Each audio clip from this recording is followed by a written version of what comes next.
안녕하세요. 한 주간의 법조계 이슈와 소식을 한데 모아 심층적으로 전해드리는 로투데이 스페셜 신세아 기자입니다. 저희 법률방송은 청운아이스부터 시작해 BHC까지 대기업의 노사 갈등을 집중 보도해드리고 있는데요. 지난 4일 BHC 가맹점주들이 본사 갑질 관련한 규탄 시위를 열었습니다. 여기에 대해 갑질 같은 거 없다는 게 본사 측 해명인데요. 그런데 저희가 공정위 등에 확인한 것과는 본사 해명이 좀 많이 다릅니다. 가맹점주들이 본사에게 뭘 원하는 건지, 그리고 본사는 무슨 해명을 어떻게 하고 있는 건지 들어봤습니다. 현장 리포트와 심층 리포트 이어서 보시겠습니다. 국내 유명 치킨 프랜차이즈 업체 BHC 점주들이 오늘 BHC 서울 잠실 본사 앞에서 규탄 기자회견을 열었습니다. 얼마 전 점주들이 본사가 갑질을 저지르고 있다며 횡령과 사기 등 혐의로 검찰에 고발했다는 소식 전해드렸는데요. 점주들의 주장과 BHC 입장을 현장 취재했습니다. 이현무 기자입니다.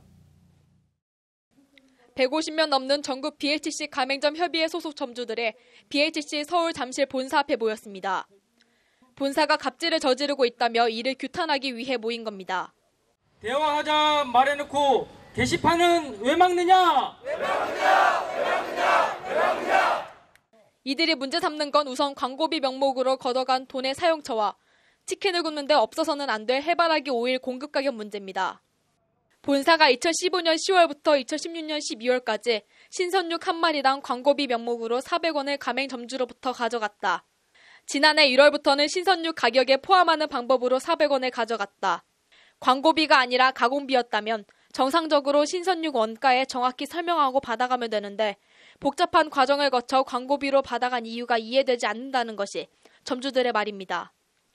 광고비로 가져간 수백억 원에 달하는 금액의 사용 내용과 잔액 등을 투명하게 공개하라는 것이 점주들의 요구입니다. 점주들은 또 해바라기 오일의 원가와 마진이 얼마나 되는지 공개할 것도 요구했습니다. 수익성 악화에 시달리는 가맹점이 공급 원가 인하를 요청할 때 아무것도 본사가 양보하지 못할 만큼 본사 측의 마진이 적냐는 것이 점주들의 의문입니다. 바깥으로는 회사가 급성장세에 있는 것처럼 광고하면서 그러면 그게 다 거짓이냐는 겁니다. 이에 대해 BHC 측은 공정거래위원회 조사를 통해 다 문제 없음으로 확인된 사항이라며 횡령 의혹을 일축했습니다. 이 관계자는 그러면서 점주들과의 소통을 정례화해서 점주들과의 의견 차이를 줄여가며 합의점을 찾아보겠다고 밝혔습니다. 아무 문제가 없다고만 말할 것이 아니라 이건 이렇고 저건 저래서 문제가 있다라고 설명을 해달라는 것이 점주들의 입장입니다. 뭔가 비리와 부정이 있으니까 말을 못한다는 것이 점주들의 주장인데 BHC 본사가 무슨 이유로 공개를 안 하는 것인지 못하는 것인지 궁금합니다. 법률방송 이현무입니다. 치킨 프랜차이즈 업체 BHC 가맹점주들이 본사가 걷어간 수백억 원의 광고비 집행 내역과 해바라기 오일 원가 등을 공개하라며 본사 규탄 시위를 열었다는 소식 그제 보도해드렸는데요. 광고비 내역 다 공개했는데 무슨 소리냐, 갑질 같은 거 없다, 공정위 조사에서 혐의 없음으로 다 밝혀졌다는 게 그제 BHC 본사 측의 해명이었습니다. 그런데 저희 법률방송에서 확인을 해보니 BHC 본사 해명과는 뭐가 좀 많이 다릅니다. 신세아 기자의 심층 리포트 보시겠습니다. BHC 점주들의 요구사항은 크게 두 가지입니다. 우선 본사가 점주들에게서 걷어간 수백억 원대의 광고비 사용 내역을 공개하라는 요구입니다. 어디에 얼마를 쓰고 얼마가 남았는지 좀 같이 알자는 겁니다. 우리가 낸 광고비 누가 가져갔나? 누가 가져갔나? 누가 가져갔나? 이에 대해 BHC 본사 측은 그제 법률방송에 광고비 다 공개했는데 무슨 광고비 공개냐며 오히려 반문했습니다. 광고비 관련해서 공정위 조사 결과 다 문제 없음으로 밝혀졌다는 것이 BHC 본사의 해명입니다. 공정위에서 발표한 자료가 하나 있어요.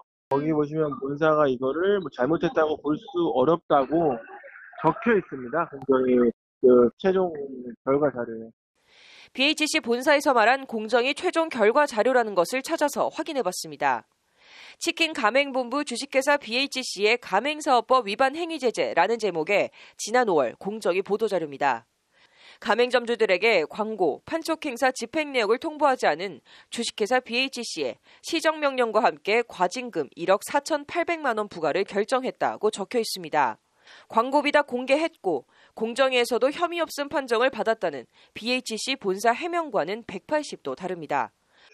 BHC 본사가 광고비와 관련된 집행 내역을 이제 공개하지 않으면서 100% 소명했다는 것은 그냥 어느 도단이라고 생각을 하고 그러면서 우리는 대화를 하려고 노력하고 있다 이렇게 얘기를 하고 있고. 가맹거래법에서 점주들로부터 받은 금전의 사용처 등을 점주들에게 알려주도록 한 것은 광고 판촉 행사의 투명성을 제고하고 무분별한 광고 판촉 행사를 억제하기 위한 취지입니다. 어떻게 된 영문인지 BHC 본사에 다시 물어봤더니 공정위 얘기는 쑥 빼고 금감원 전자공시 시스템에 광고비를 공개했다는 말만 되풀이하며 거꾸로 답답해합니다. 저는 이게 좀 당황스러운 게 꼴대 누구나 다 가서 볼 수 있는데 왜 자꾸 아니라고 하지? 나는 좀 금감원 전자공시 시스템 2017년도 BHC 회계감사 보고서입니다. 광고비와 판촉비 항목이 있긴 있는데 총액만 있고 구체적인 사용 내역은 없습니다. 그러니까 본사에서 쉽게 말하면 됩니다. 여기 이 부분 대해서 어디 사용했다. 또 이 부분은 어디서 사용했다. 설명해주면 그냥 끝날 일을 계속 안 해주니까. 점주들에 대한 해바라기 오일 강매폭리 논란에 대해서도 BHC 본사는 김상조 공정위원장의 이름까지 들먹이며 혐의 없음으로 끝났다고 해명한 바 있습니다. 오일도 김상조 위원이 어느 한 자리에서 이거가 가격이 비싸다, 이렇게는 볼 수 없다, 혐의가 있다고 볼 수 없다라고 김상조 위원장이 직접 발표를 했죠.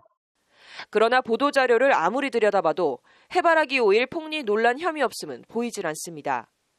BHC의 권유 요구에 따라 가맹점주가 점포 환경 개선을 실시하였음에도 자신이 부담해야 할 금액의 일부만을 부담하는 위법 행위를 했다는 등 BHC의 갑질을 지적하는 문구들만 눈에 띕니다.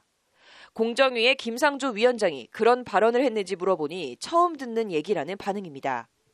위원장님께서 BHC와 관련해서 특정 사건 처리와 관련해서 그 결과를 위원장님께서 혐의 없음으로 확인했다 이런 말씀을 저희가 모르는 상태에서 하실 수는 없을 거라고 저는 생각합니다. 생계가 걸려 있어 BHC 불매 운동을 하자고 할 수도 없고 부글부글하지만 점주들은 본사가 자료를 안 보여주고 버티는 데야 뭘 더 어떻게 할 수가 없어 속만 끓이고 있습니다. 점주들이 낸 광고비를 횡령했거나 엉뚱한 데 쓴 게 아니라면 해바라기 오일로 폭리를 취한 게 아니라면 BHC 본사가 왜 이렇게 꽁꽁 싸매고 자료를 보여주지 않는지 이유가 궁금합니다. 법률방송 신세아입니다. 올해 92살이시고 며칠 전엔 암수술까지 받은 위안부 피해자 김복동 할머니. 지난 3일 외교통상부 청사 앞에서 우중 1인 시위를 벌였다고 하는데요. 궂은 날씨에 김복동 할머니가 하고 싶은 얘기는 뭐였을까요? 궁중족발이라는 식당을 운영하고 있던 김모 씨가 이 임대료 문제로 건물주와 계속 다투다가 쇠망치를 건물주에게 휘두른 이른바 궁중족발 사건이 지난 4일 국민들의 뜨거운 관심 속에 국민참여재판으로 열렸습니다. 이 사건에 대해 자세히 짚어봤습니다. 현직 변호사들의 날카롭고 깊이 있는 분석, 남승환 변호사의 시사법률, 김수현 변호사의 이슈 속 법과 생활 이어서 보시겠습니다.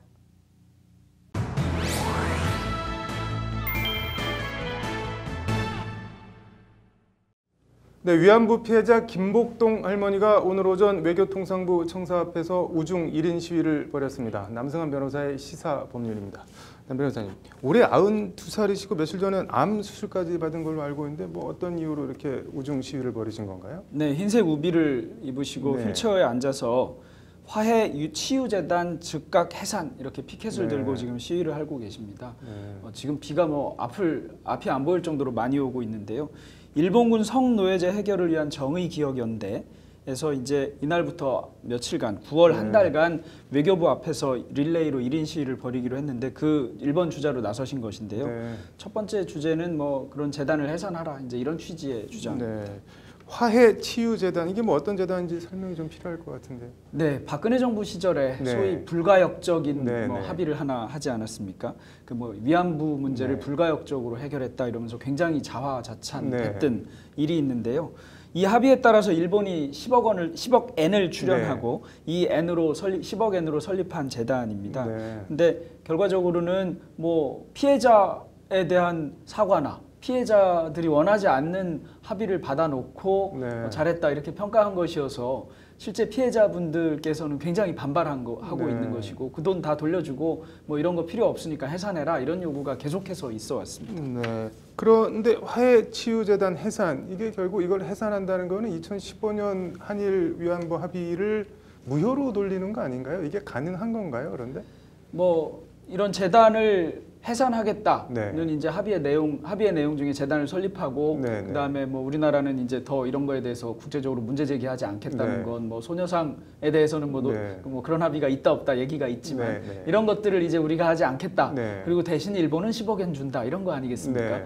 근데 합의를 파기한다, 국가 간의 합의를 파기한다 이런 것이 사실은 정치적으로도 좀 부담이 있습니다. 네. 지금 국가 간 합의를 제일 많이 파기하는 사람은 사실 미국의 도널드 트럼프 대통령인데요. 네. 뭐 이란하고 합의도 불공정해서 파기한다고 그러고 모든 합의를 지금 나프타도 그렇고 네. 불공정하다고 파기한다고 하는데 사실 불공정하거나 상식적으로 또는 국제법적으로 또는 뭐 그냥 우리 인권의 개념에서 보기에도 납득하기 어려운 합의가 이 합의인데 네. 뭐 합의를 파기하겠다고 한들 우리로서 특별히 더 얻을 게 없고 일본은 합의가 됐으니 이제 돈 더 안 주겠다 또는 뭐 사과도 안 하겠다 이런 네. 입장이니까요. 그래서 합의 파기가 큰 의미가 없거나 실익이 없다고 정부는 생각하고 있는 것 같습니다. 네. 그래서 정부가 하는 행위는 합의 파기를 언급하지 않는 사실상 파기 뭐 이런 형태의 입장을 취하고 있는 것 같습니다. 네. 뭐 국제적으로나 국제법상으로는 이게 어떻게 되나요, 그러면? 국제법상으로는 우리가 뭐 합의를 파기한다. 네. 그러고 나면 그 합의에 따른 이행을 요구하지 않고 일본에 대해서 뭐 다시 뭐 다른 요구를 하거나 이렇게 하는 것인데요. 네. 일본은 국제법적으로 우리는 합의를 이미 했으니까 더 이상 뭐 추가적인 요구에 응하지 않겠다 이런 형태로 갈 것이어서 특별히 이것을 중재하거나 뭐 어떻게 할 방법이 없다 보니까 네. 그냥 평행선을 이루게 될 가능성이 있습니다. 그런데 네. 뭐 이와 관련해서 그 유엔 인권위원회 산하의 고문방지위원회에서는 네. 이 보고서를 내면서 이 위안부 합의가 상당히 잘못됐다. 그러니까 수정하라 이런 권고를 하기는 했습니다. 네. 그런 권고가 근데 뭐 법적인 효력이 있는 건 아니죠? 네, 법적인 효력은 없는 것이고요. 네. 사실 우리나라도 네. 무슨 유엔 인권위원회에서 표현의 자유와 관련해서 여러 가지 네. 권고를 내기도 했는데 잘 안 따르고 있으니까요. 네. 뭐 특별히 법적인 구속력이 있지는 않습니다. 다만 여기서 이런 표현을 사용하기는 했습니다. 피해자 구제권을 유엔 고문방지 협약에서 명시하고 있는데 네. 합의의 범위, 내용 이런 것이 모두 부족하다. 진실 규명과 재발 방지는 못했다. 네. 그리고 물론 제일 중요한 피해 할머니들에 대한 배상, 명예회복에도 실패했다. 이런 언급을 하고 있습니다. 유엔에서요. 네. 뭐 앞으로 그럼 이거 어떻게 풀어야 될까요? 사실 풀 방법이 없는 것 아니냐 이런 네. 생각을 가지게 되는데요. 뭐 앞에 정부를 탓할 일은 네. 아니긴 한데 사실은 굉장히 원망스럽습니다. 네. 뭐 굳이 이런 합의를 해놓고 이제 불가역적으로 더 합의를 못하게 해놓은 이런 상황에 있는 것이라서 네. 우리가 합의를 파기했다고 한들 일본이 더 어떤 조치를 취하지 않을 것인 것 같고 그래서 우리 정부가 취하고 있는 태도가 10억엔은 을 이용한 재단은 설립하지 않겠다. 재단 설립의 자금은 우리 정부가 출연하겠다. 네. 이렇게만 얘기하고 있고 10억엔을 뭐 반환하겠다거나 합의를 파기하겠다거나 이런 용어는 사용하지 않고 있습니다. 근데 결과적으로는 그 돈을 사용하지 않겠다는 것이니까 뭐 네. 우리로서는 합의에 일본으로부터 합의의 이행을 위해서 뭐 돈을 더 달라고 하거나 10억엔 외에 더 달라고 하거나 이런 요구는 하지 않겠다는 것이지만 일본과의 합의가 종결되었다고도 인정하지 네. 않겠다 이런 것이어서 네. 사실상 합의를 파기하는 형태를 취하고 있는 것이 아닌가 이렇게 생각됩니다. 네. 아무튼 뭐 유엔에서도 한일 위안부 합의 좀 뭐 많이 잘못된 것 같다 지적이 나올 정도면 좀 문제가 있기는 있는 것 같은데 좀 어떻게든 잘 해결이 됐으면 좋겠네요. 오늘 잘 들었습니다.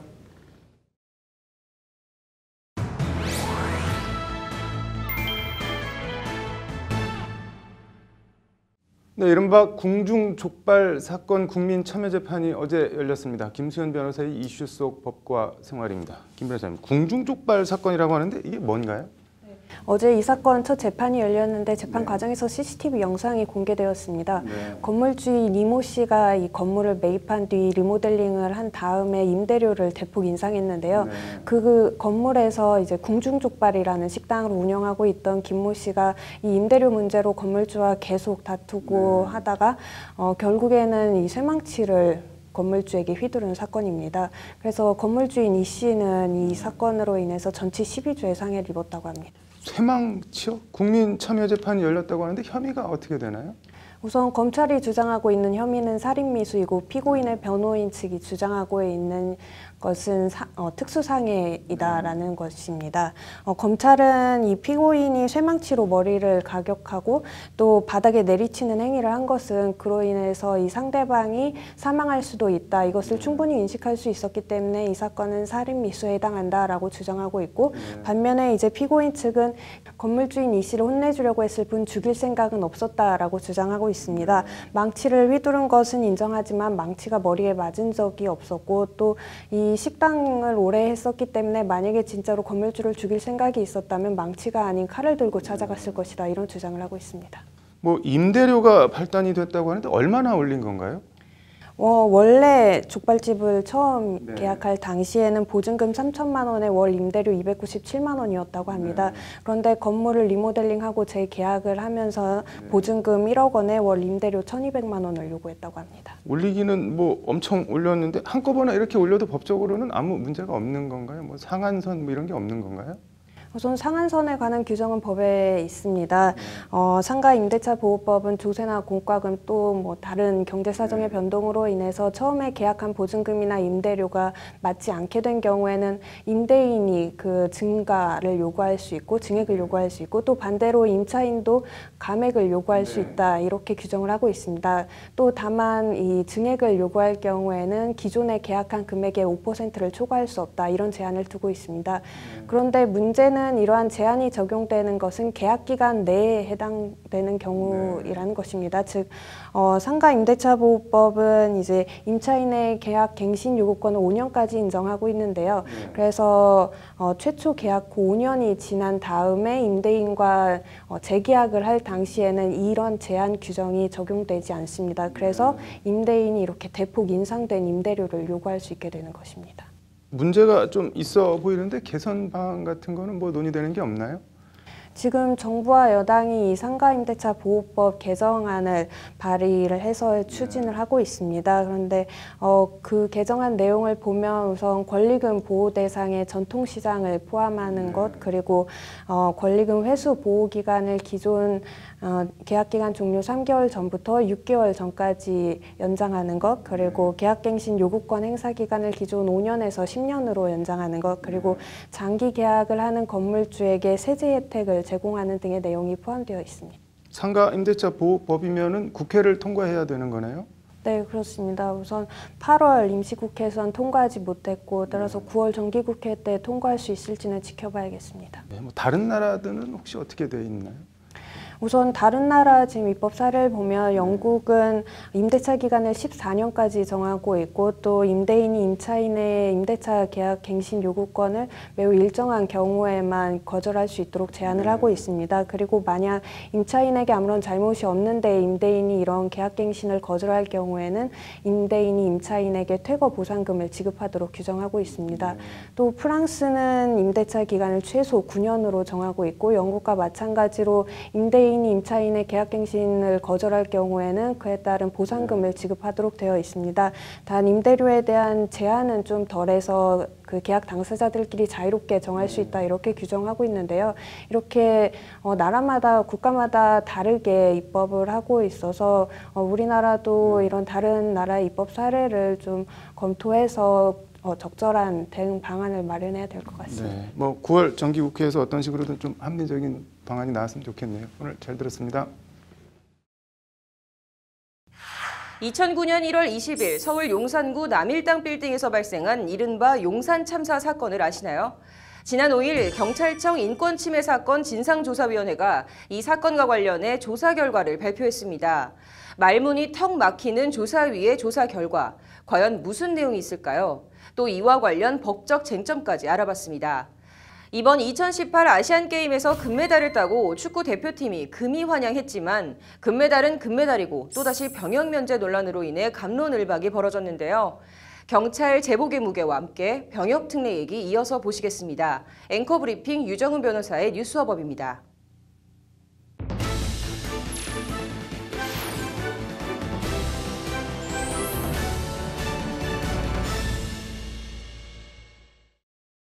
재개발 사업 관련 이주 대책을 요구하며 빈 빌딩에서 막루 농성을 벌이던 철거민들에 대한 경찰 특공대 진압 과정에서 철거민 5명과 경찰 특공대 1명 등 6명이 숨지고 30여 명이 다친 용산 참사.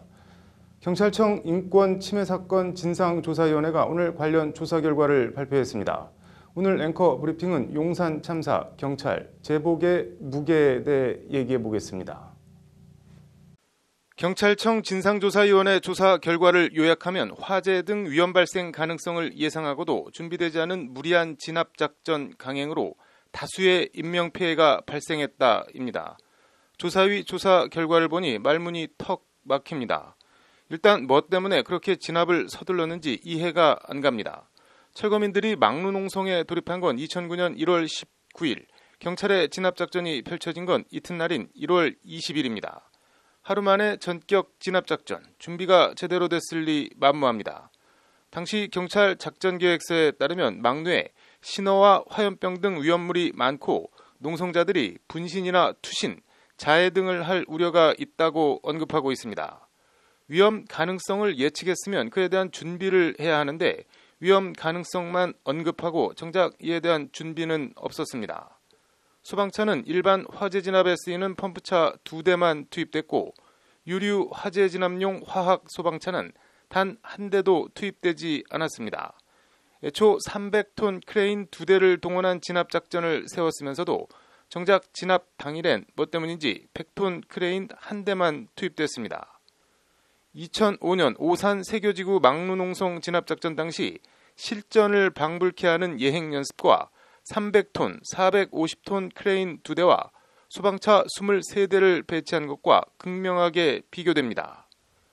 투신이나 추락에 대비한 에어매트도 제대로 설치되지 않았고 실제 추락사한 사람도 발생했습니다.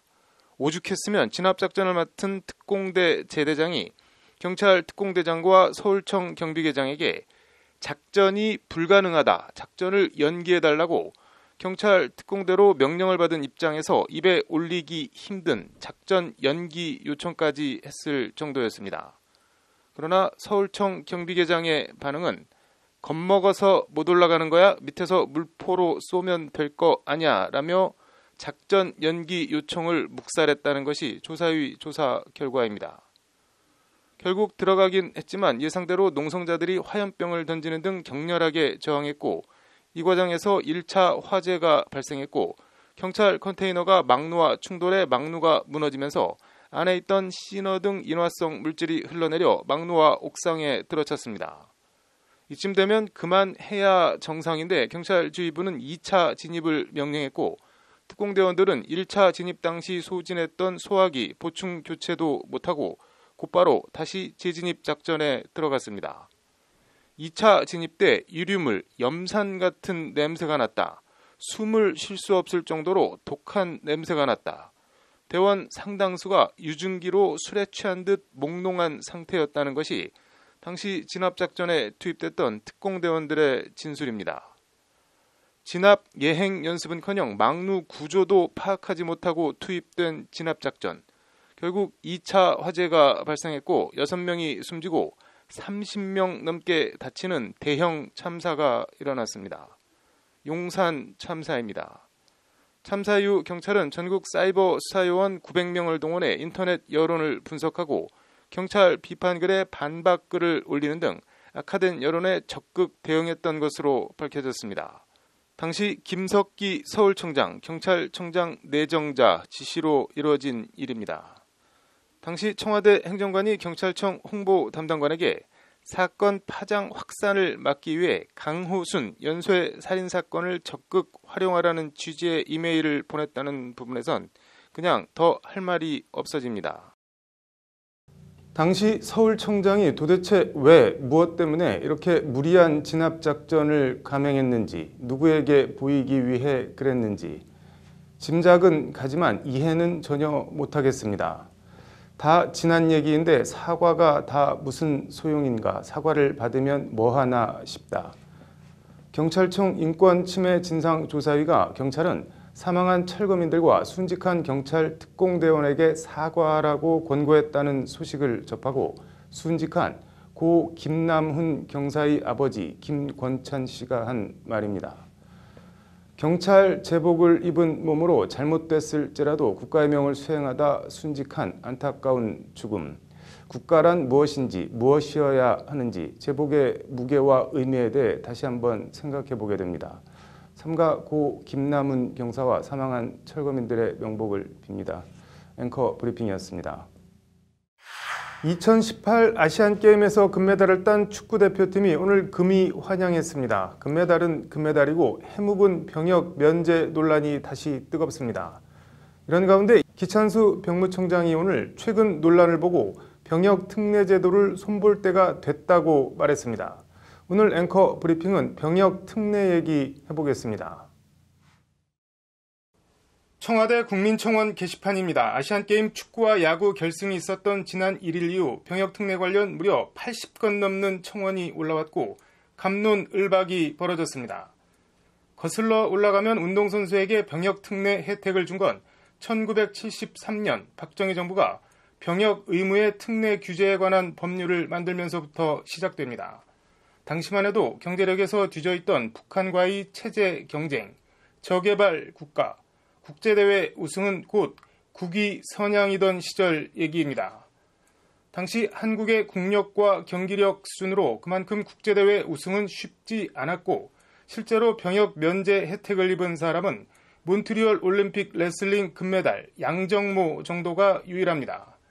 1972년부터 축구 국가대표를 지내며 78년 아시안게임 축구 금메달을 따낸 전설 차범근도 예외는 아니었습니다.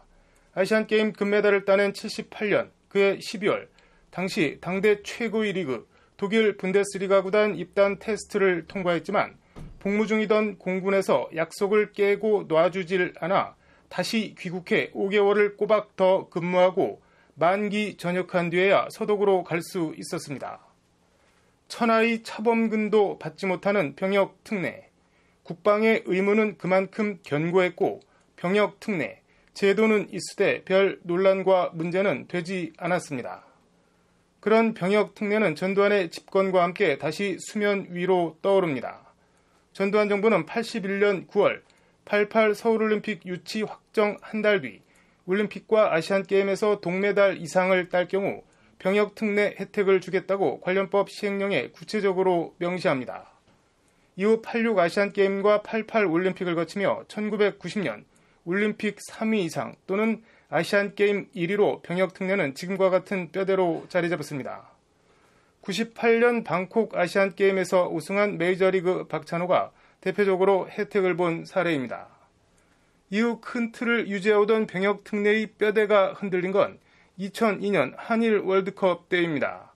전국을 들었다 놨다 한 월드컵 열풍 속에 이탈리아와의 8강전을 하루 앞두고 선심 쓰듯 월드컵 16강 진출도 군 면제 대상에 툭 포함시킨 겁니다. 2006년 제1회 월드 베이스볼 클래식 WBC에서 국가대표팀이 4강에 오르자 당시 정부 여당이 대표팀에게 군 면제 혜택을 주기로 한 건 병역 특혜 논란, 기름에 불을 부었습니다.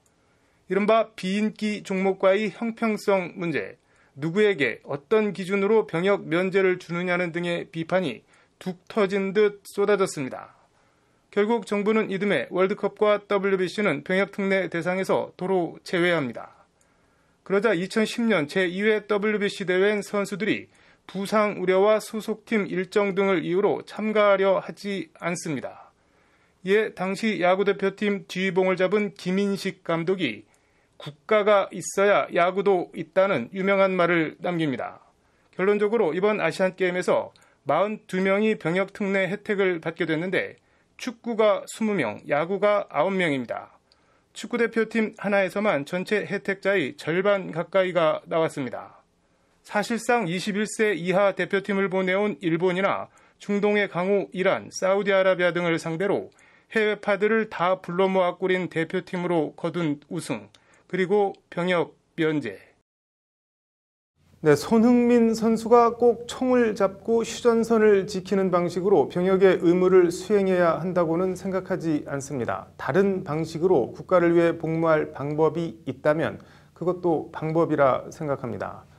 다만 그것이 손흥민에게만, 축구에만, 야구에만 적용되는 건 아닌 것 같습니다.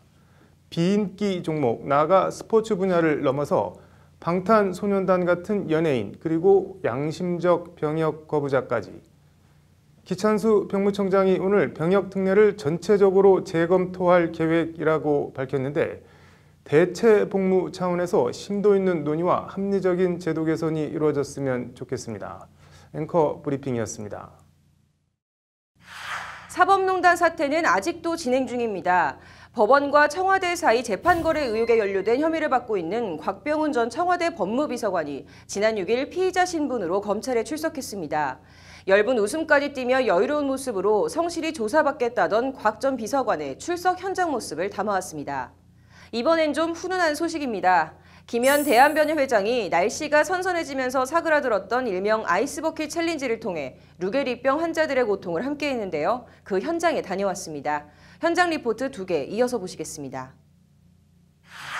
박근혜 정부 시절 일제 강제징용 피해자 손배 소송 등 법원과 청와대 사이 재판 거래 의혹에 연루된 혐의를 받고 있는 곽병훈 전 청와대 법무비서관이 오늘 검찰에 출석했습니다. 곽병훈 전 비서관이 받는 혐의들을 통해 양승태 대법원장 시절 사법부와 현 김명수 대법원장 법원의 실상을 들여다봤습니다.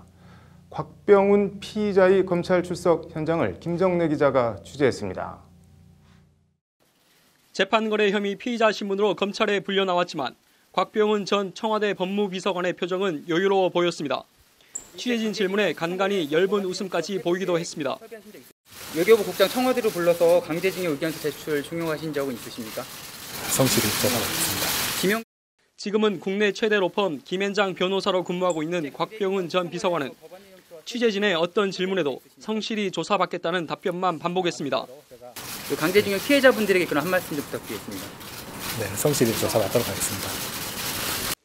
곽병훈 전 비서관은 일제 강제징용 피해자 민사소송과 박근혜 전 대통령 비선진료 측근이었던 김영재 원장 부부의 특허 소송에 관여한 혐의를 받고 있습니다.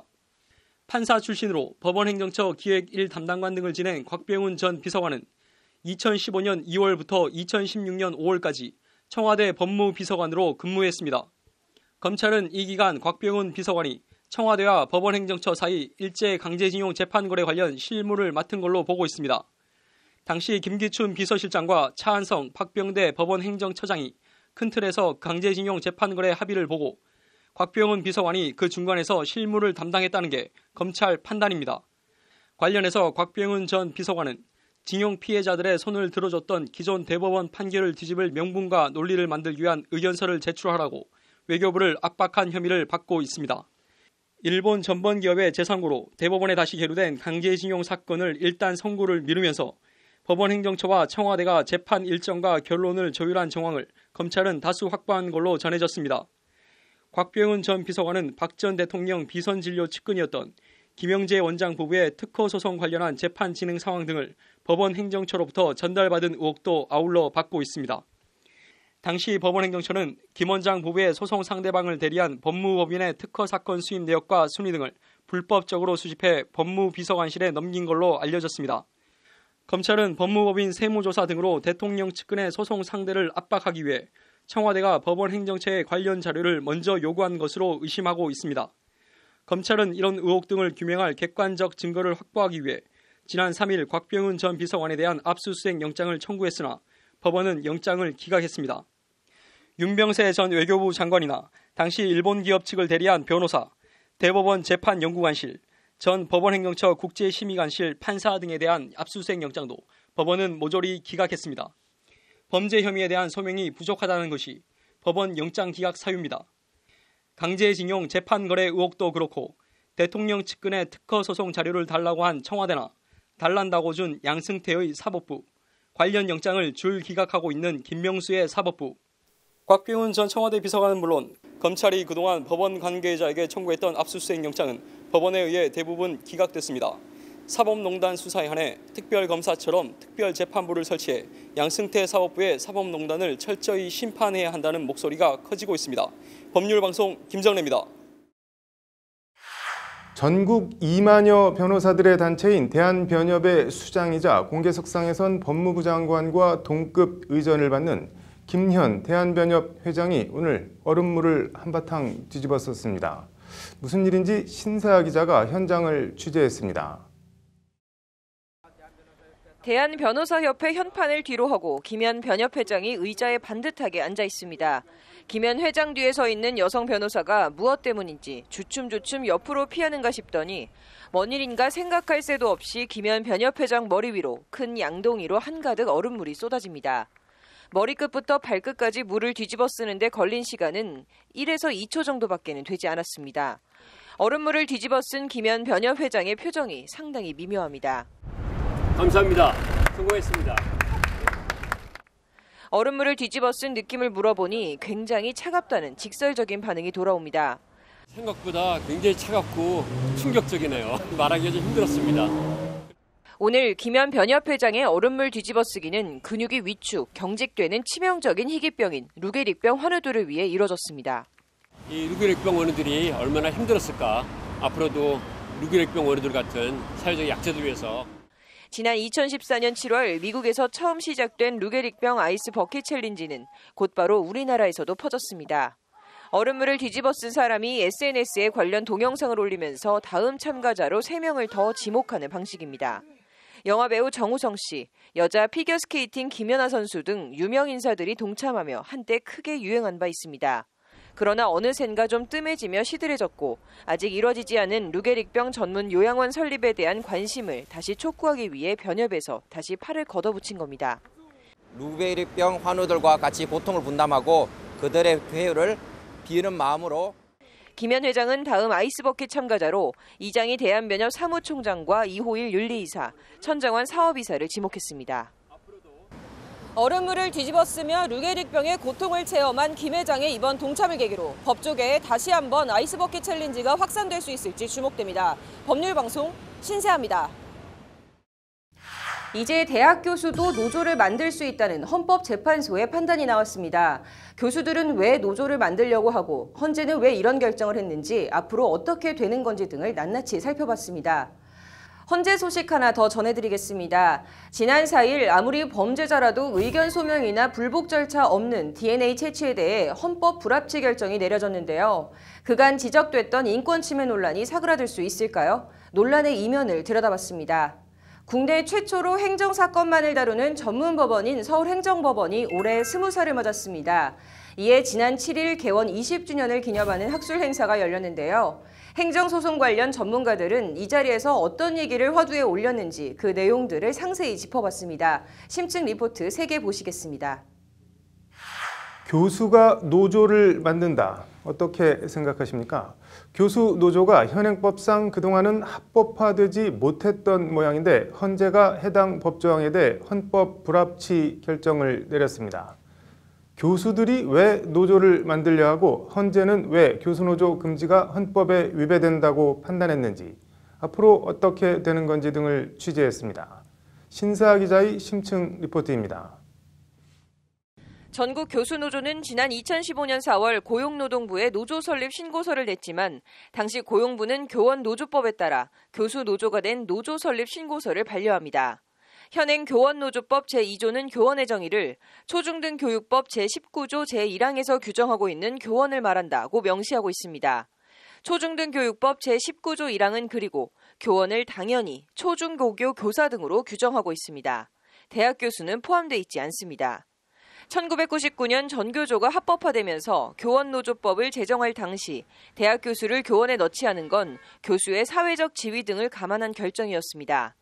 그 당시에 노사정 합의 결과가 대학 교원의 경우에는 정치 활동도 할 수 있고 사회적 지위가 워낙에 높으니까 몇 차례 법 개정을 거치면서도 교수들은 교원노조법상 교원에 포함되지 않았습니다. 법 조항상 2011년 교수노조 설립 이후 교수노조가 계속 비합법 법의 노조로 남아있을 수밖에 없었던 이유입니다. 교수노조는 실상을 잘 모르는 얘기라고 반박합니다. 사회적으로 지위가 있고 신분이 안정된 교수는 서울 유명 대학 교수 얘기고 그렇지 못한 계약직 교수 등이 훨씬 더 많다는 겁니다. 대학 교수 수단 이런 거다라고 하는 여론이 형성되어 있는데 실상은 그분들은 소수에 불구하고 수의 교수들은 고용 불안, 임금 노동 조건의 악화 이런 걸로 고통받은 지가 오래됐습니다. 이에 교수노조는 교원노조법 해당 조항에 대해 헌법 소원을 냈고 헌재는 오늘 재판관 7대의 의견으로 헌법 불합치 결정을 내렸다고 오늘 밝혔습니다. 단결권은 근로 3권의 핵심적 본질적인 권리인데 단결권을 행사하지 못한 채 개별적으로만 근로조건 향상을 도모해야 하는 불이익은 중대하다는 것이 헌재의 다수 의견입니다. 이 구조조정 당하거나 또 불이익을 받는 그런 예가 있었는데 늦게나마 이렇게 합법화가 되면 그런 일들을 좀 더 법률적인 힘을 가지고 고용노동부도 즉각 관련 법 개정에 나서겠다는 뜻을 밝혔습니다. 이제 사회적 분위기가 많이 바뀐 거 아닌가 저희도 생각을 하고요. 여튼 결정이 났으니까 저희도 준비를 이제 해야죠. 오늘 헌재의 헌법 불합치 결정에 따라 해당 조항은 2020년 3월 31일까지 관련 조항이 개정되지 않으면 해당 조항은 자동으로 효력을 상실합니다. 교수노조 합법화가 현실이 되고 있습니다. 법률방송 신세아입니다. 아무리 범죄자라도 의견 소명이나 불복 절차 없는 DNA 채취 어떻게 봐야 할까요? 헌재가 오늘 관련 법조항에 대해 헌법 불합치 결정을 내렸다고 밝혔습니다. 시민단체 관계자들은 즉각 관련법을 개정하고 무분별한 DNA 채취를 즉각 중단하라고 목소리를 높였습니다. 논란의 이면을 들여다봤습니다. 김정래 기자의 심층 리포트입니다. 무헌적 DNA법 즉각 개정하라! 개정하라! 노동 시민단체 관계자들이 오늘 오전 서울 서초동 대검 앞에서 DNA법 개정을 촉구하는 기자회견을 열었습니다. 정부와 국회가 DNA법을 즉각 개정하고 검찰은 위헌적인 DNA 채취를 즉각 중단할 것을 요구한다. 사건은 2013년 8월로 거슬러 올라갑니다. 노점상 연합회 간부 최모 씨 등은 쇼핑몰 주변 노점상 집회에 참석해 주거를 침입하고 영업을 방해한 혐의 등으로 기소됐고 2015년 10월 유죄 확정 판결을 받습니다. 이후 검찰은 법원에서 영장을 발부받아 최 씨 등의 DNA를 채취합니다. 이에 최 씨 등은 영장 발부 과정에서 법원에 의견을 밝히거나 DNA 채취에 불복할 절차가 없다며 헌법 소원을 냅니다. 헌재 결정이 오늘 전해졌는데 헌재는 DNA 정보의 이용 및 보호에 관한 법률 해당 조항에 대해 재판관 6대3 의견으로 헌법 불합치 결정을 내렸습니다. 영장 청구 시 판사가 채취 대상의 의견을 직접 청취하거나 서면으로 의견을 확인하는 절차가 명문화돼 있지 않다. 불복 절차 없는 DNA 채취는 채취 대상자의 재판 청구권을 침해한 위헌이라는 것이 헌재의 다수 의견입니다. 시민단체 관계자들은 즉각 환영의 뜻을 나타내며 검찰의 위헌적 DNA 채취 즉각 중단을 요구했습니다. 따라서 검찰은 인권 침해직인 DNA 영장의 청구와 집행을 즉각 중단해야 한다.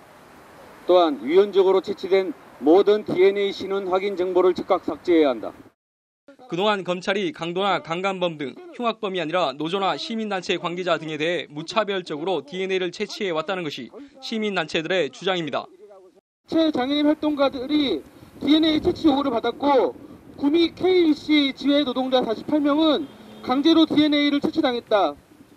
모두 항의점과 농성활동이 문제였다. 2010년 7월 시행된 DNA법은 살인, 강간 같은 흉악범죄와 함께 폭력행위 등 처벌에 관한 법률 위반자도 DNA 채취 대상으로 하고 있습니다. 그동안 검찰이 이 조항을 악용해 인권 침해적 행위를 해왔다는 게 법조계 일각의 지적입니다. 폭처법이 사실은 폭처법이 입법 취지하고 달리 노동조합 파업이나 생존권 투정에 되게 무차별적으로 적용이 되어 왔었습니다. 헌재의 헌법 불합치 결정으로 DNA법 해당 조항은 2020년 1월 1일 이후 효력이 상실됩니다. 현재 결정이 났으니까 결정문 저희 잘 살펴보고요. 이제 법률 개정 사항이라든가 이런 부분에 대해서 충분한 준비를 해야겠다. 헌재의 헌법 불합치 결정에 따라 검찰은 헌재의 판단을 존중하고 법률 개정안에 대해 충분히 준비하겠다는 입장입니다. 그러나 그간 지적됐던 인권 침해 논란이 사그라질지는 의문입니다. 법률방송 김정래입니다.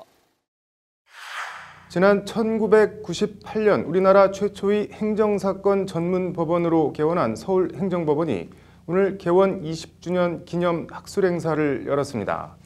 서울행정법원의 과거 20년과 미래 20년, 어떤 인사들이 참석했고 어떤 주제로 어떤 내용들이 논의됐는지 전해드립니다.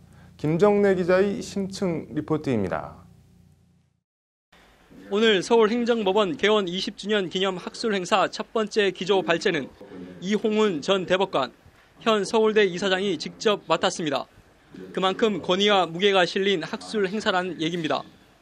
정부나 국가기관 행위의 위법성을 다투는 행정사건을 전담하는 서울행정법원의 역할과 임무가 그만큼 막중하다는 뜻이기도 합니다. 행정소송의 역할은 국민 개개인의 권리를 구제하는 데만 머무르지 않습니다. 사회의 다양한 이해 충돌을 조정하고 사익을 배려하는 가운데 공익을 실현해야 하는. 실제 서울행정법원은 지난 1998년 3월 개원 이후 국민 권리 구제와 사회적 약자 보호에 뚜렷한 족적을 남겨왔습니다. 업무 중 사고로 하반신이 마비된 근로자가 정신적 고통을 겪다가 자살한 사건에서 업무상 재해 인정, 용역업체를 통한 드라마 촬영에 동원된 보조 출연자의 근로자성을 인정해 근로복지공단에 요양 신청을 할 수 있도록 한 판결 등이 그런 사례들입니다. 서울행정법원은 지난 20년간 위법한 행정작용으로부터 국민의 권리를 구제하고 사회적 약자를 보호해 왔습니다. 많은 판결에서 행정성 잘못을 바로잡아 1998년 개원 당시 3,026건이었던 서울행정법원 재판 건수는 지난해엔 1만 870건으로 3.6배 정도 크게 증가했습니다. 합의재판부 1개, 토지수용전담부 1개, 노동, 산재 전담부 1개 등 모두 7개 재판부로 출발했던 법원 규모도 지금은 합의재판부 11개, 단독재판부 12개로 크게 커졌습니다. 그만큼 사회가 복잡해지고 정부나 국가기관의 행정행위에 대한 다툼이 많아졌다는 반증이기도 합니다.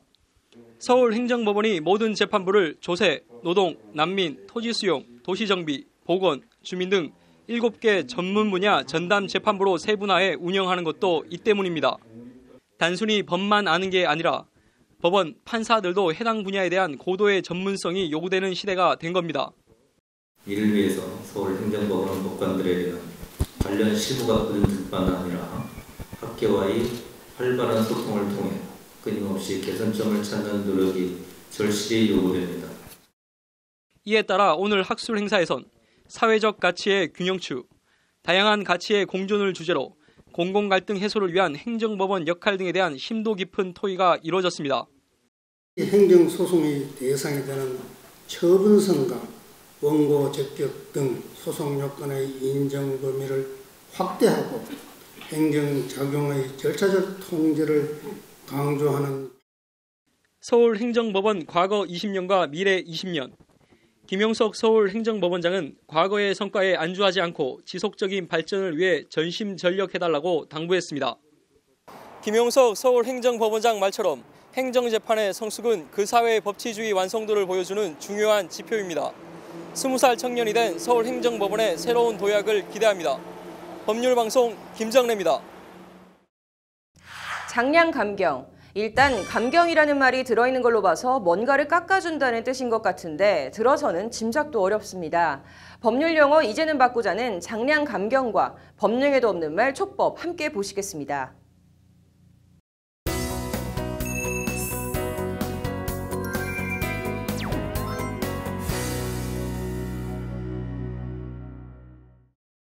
장량하다 무슨 뜻인지 짐작이 가십니까? 장량하다.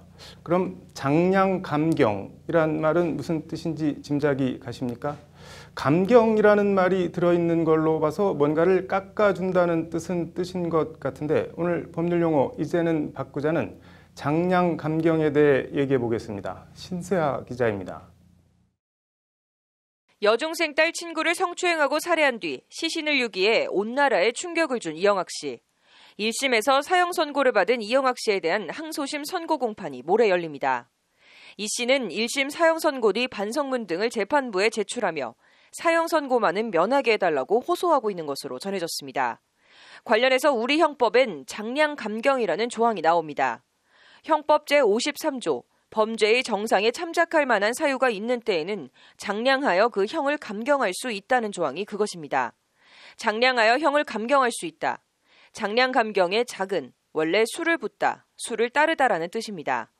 마주대하고 술을 마시다는 대작하다나 지금은 부정적인 뉘앙스로 쓰이지만 원뜻은 술을 주고받다인 수작을 건네다에 작에 쓰이는 단어입니다. 술을 따르는 데서 연유해 양을 어림잡다는 뜻으로 짐작하다, 참작하다의 작으로도 쓰입니다. 따라서 장량감경은 참작할 작, 헤아릴에 량자를 써서 침작해 헤아려서 형을 감경해준다 정도의 뜻으로 쓰이는 사자성어입니다. 법률적으로 장량감경은 범죄의 정상에 참작할 만한 사유가 있을 때 법관재량으로 형을 깎아주는 것을 말합니다.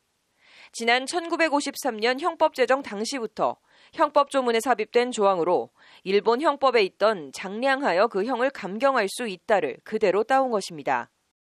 형법 개정안보다 더 오래된 1909년에 만들어진 일본 구형법을 기준으로 우리가 그걸 받아들였고, 좋게 말하면 그걸 받아들였는 거고, 나쁘게 말하면 무비판적으로 받아들이게 됐는 거죠. 법제처에선 장량감경이란 어려운 일본식 한자보다는 같은 한자이긴 해도 뜻이 더 널리 알려진 정상참작으로 바꿔 쓸 것을 권고하고 있지만 별 영향은 없습니다. 문자 그대로 속위의 경읽기입니다.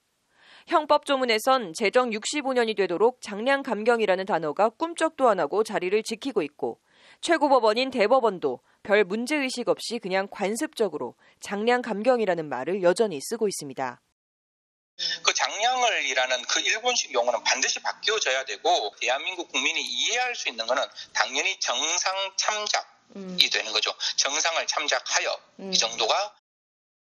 판사 재량으로 형을 깎아줄 수 있는 이 장량감경 제도는 세계적으로 일본과 우리나라 정도만 두고 있는 제도라고 합니다.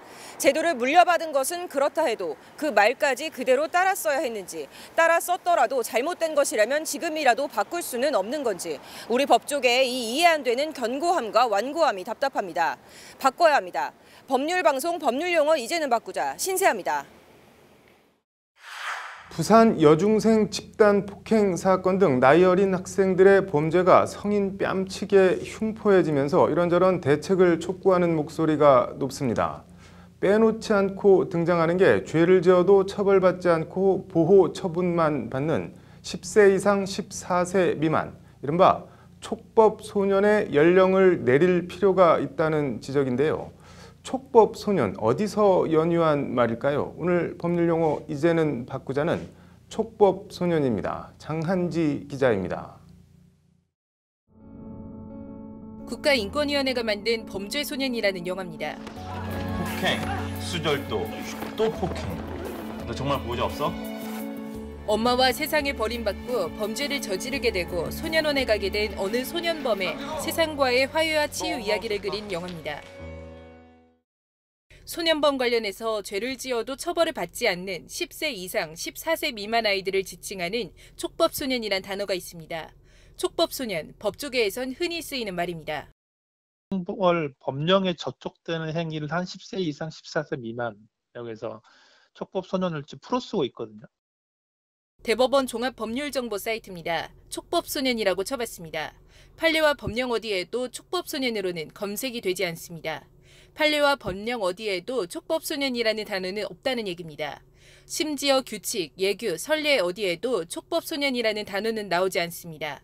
반면 관련 문헌에는 촉법소년으로 수백 건이 검색됩니다. 가정법원의 촉법소년에 대한 실효성 있는 보호방안 연구, 경찰 단계에서의 촉법소년 사건에 대한 개선 방안 연구, 촉법소년의 처우와 개선 방안에 관한 연구 등 법원과 검찰, 경찰, 학계 등 관련된 모든 사법기관에서 촉법소년이라는 단어를 쓰고 있습니다. 이른바 법조계에선 아무렇지 않게 쓰는 단어 촉법소년, 시민들은 그 뜻을 알까요? 촉법소년, 이러면 무슨 말 같으세요? 법을 촉구한다? 법을 촉구한다. 촉법소년, 무슨 말인지 아시겠어요? 촉법소년이요? 네. 안 좋은데? 그 나쁜 소년단. 법조계는 알지만 일반인들은 모르는 단어 촉법소년, 어디서 나온 말일까요? 소년 범죄를 규율하고 있는 소년법 제4조입니다. 소년법 제4조 1항, 다음 각 호의 어느 하나에 해당하는 소년은 소년부의 보호사건으로 심리한다. 2호를 보면 형벌 법령에 저촉되는 행위를 한 10세 이상 14세 미만인 소년이라는 구절이 있습니다. 이 구절에서 저촉의 촉, 형벌 법령의 법, 그리고 소년을 따서 임의로 조합한 단어가 바로 촉법소년입니다. 즉 법령에 어떤 표현이나 근거도 없이 그냥 법조계에서 임의로 쓰는 그들만의 용어라는 얘기입니다. 도에 저촉되는 행위를 한 소년을 줄여서 촉법이라고 그렇게 명명이 되었는데 그런 용어를 쓰는 거는 형법학자들일 테니까. 법에 저촉된다 촉법. 일상생활에서 지금은 쓰지도 않고 뜻도 잘 모르는 단어지만 조선시대엔 흔히 쓰이던 단어입니다.